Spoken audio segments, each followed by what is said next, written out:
Welcome back to my channel. Today we're doing a beaded fringe hoop tutorial. These are all the supplies you'll need.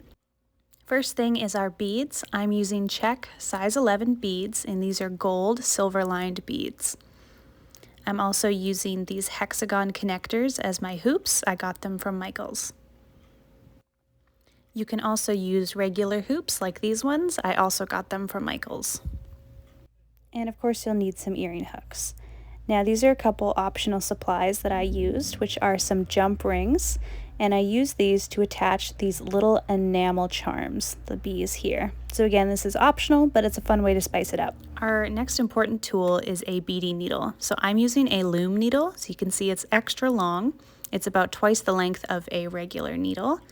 I got this from bedazzle.ca.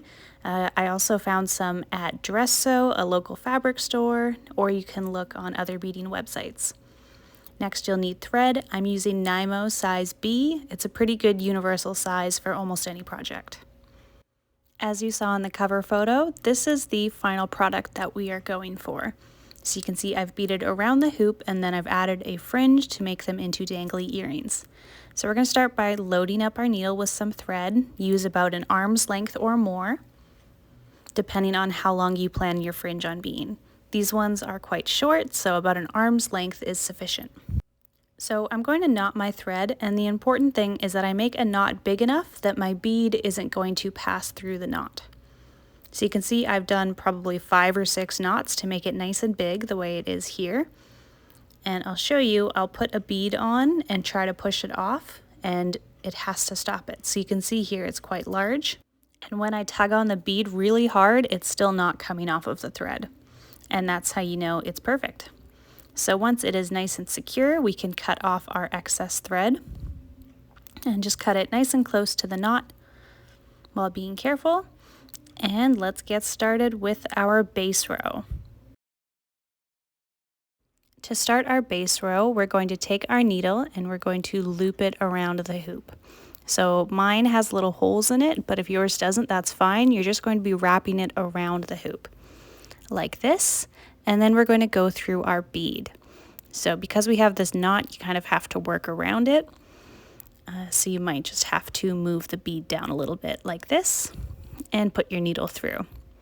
So now when I pull it tight, you see it's wrapping around the hoop like this, creating a little circle, and then attaching the bead. So now we're going to take one bead at a time and keep repeating this process. So I've got one bead, and I'm just going to push it down to the base of the thread like that, and I'm going to wrap my thread around the hoop. So I'm taking my needle and I'm going under and through the hoop, pulling it around so it creates a loop, and then going through my bead. Just like this. And again, we're going to pull it tight, and you'll see that it creates a loop around your hoop and pulls it tight. Now we're just going to keep repeating this process as we work around the hoop. And I'm just going to go along the bottom 2 sides of my hexagon for my earrings. Depending on what you want to do, you can do the bottom third, the bottom half, whatever you'd like around your hoop. Then you'll just keep repeating this process until you are happy with your base row. So thanks for watching. Please give this video a thumbs up and subscribe for more tutorials. For step 3, we're going to start with our fringe. So now that our base row is done, we are going to grab some beads. So my first one is going to have 15 beads. The easiest way to do this is to load up your needle like so and then count. So I'm counting by 5, just using my fingernail to push down 5 beads at a time. So 5, 10, 15. I got the perfect amount. That's really lucky. And then I'm just going to push the beads down towards the base like so. And you can see that's our first little fringe. Now to secure the fringe, we're going to push our last bead away from the other beads like this, and it's going to be used as a stopper. And then what I'm going to do is put my needle back up through the beads like this, and then through my base bead that is up against the hoop like that. And then I'm going to pull tightly so that my stopper comes close to the beads. And I'm just going to hold on to the beads while I pull like this, and you'll see all the excess thread gets pulled away. And there's our first little fringe. To do our next fringe, I'm going to put my needle down through our next base row bead like this, so we can put on our next fringe like that. So we're just going to repeat that process again. I'm going to load up my needle with a bunch of beads and then count them. So I'm going up by 5 beads every row, so this next one is going to have 20. So again, I'm going to count by 5 using my fingers like this, 10, 15, and 20. And I have been super lucky and counting these perfectly, maybe because I've made so many pairs of these, like that. And that looks good, so we're going to push away our base bead and then go up through our fringe. If you don't use that bead at the end as a stopper, then all your beads are just going to fall off your needle because you're basically just going back and removing them all. And then up through our base row bead. There you go. So the reason that this long needle is so great is because we can easily go up through all the beads in just one action, as opposed to if we had a really long fringe, we might have to go through half the beads and then go through the second half because our needle just isn't long enough to fit through all of them at once. When it comes to the tension, you want to make sure that you're pulling it tight while still letting your fringes fall. So you can see I'm lifting up the hoop and I'm letting them dangle to make sure that they have a good tension. If they're too loose, then you're going to find little gaps between the fringe and the hoop. And if they're too tight, you're going to find that they're going to poke out this or that way. If that is happening, you can fix it after the fact. What you'd want to do is get a pot of boiling water and just hold your beadwork over top of the steam, and it's going to loosen them up and relax them. I'll also have that in a hack video coming soon. Okay, now we are on our last fringe. So we're just going to repeat this process one more time.